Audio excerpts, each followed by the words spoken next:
Whatever I saw in the woods, it wasn't human. I was 26 when I moved into my grandfather's old cabin deep in the northern forests. It was the kind of place people forgot, surrounded by thick pine trees and silence so pure you could hear your heartbeat. I wanted to escape the noise of the city, the suffocation of people, and just exist.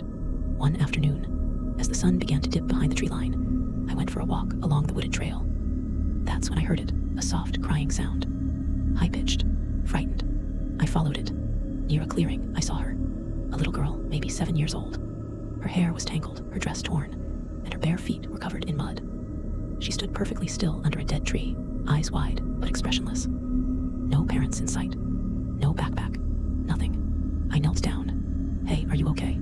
Are you lost?" She didn't speak. She just nodded slowly. "Where are your parents?" She pointed vaguely behind her, into the thickest part of the forest. "Come with me," I said gently. "I'll help you." She reached out and held my hand ice cold. Back at the cabin, I wrapped her in a blanket, gave her warm soup, and called the local sheriff. But the call didn't go through. Strain. My cell showed full signal, but couldn't connect. I tried again. Nothing. "Do you have a name?" I asked. She didn't respond. Instead, she turned her head toward the corner of the room and whispered, "He's watching." I froze. "Who?" No answer. Later that night, I gave her my bed and set up a sleeping bag for myself on the floor. But sleep never came. I kept hearing sounds, footsteps outside the cabin, whispers behind the walls, flickering lights. At 3:11 a.m., I opened my eyes and saw her standing by the window, still staring into the woods. "Are you all right?" She didn't look at me. Then she said, "You shouldn't have brought me here. Now he knows." My skin went cold. Before I could ask more, she crawled back into bed and shut her eyes. The next morning, I drove to the sheriff's office. They looked at me like I was mad. "There hasn't been a missing child reported in years," the deputy said. I returned home confused, heart pounding. When I entered the cabin, she was gone. No blanket, no dishes, no footprints, nothing. It was as if she had never been there, except the muddy handprint on my window. Small, childlike. That night, I couldn't sleep. I kept hearing her voice in my head. "Now he knows." Whatever I saw in the woods, it wasn't human. I started researching local legends. One story came up repeatedly.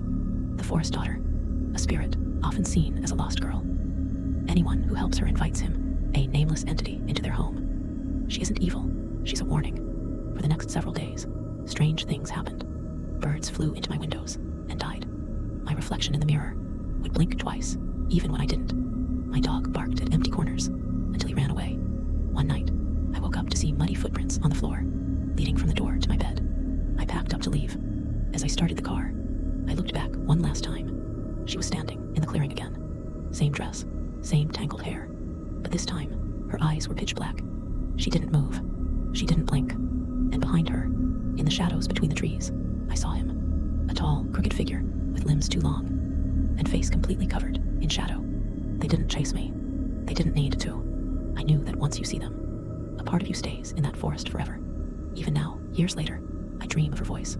Now he knows. And sometimes, I wake up with mud on my floor, though all the doors are locked.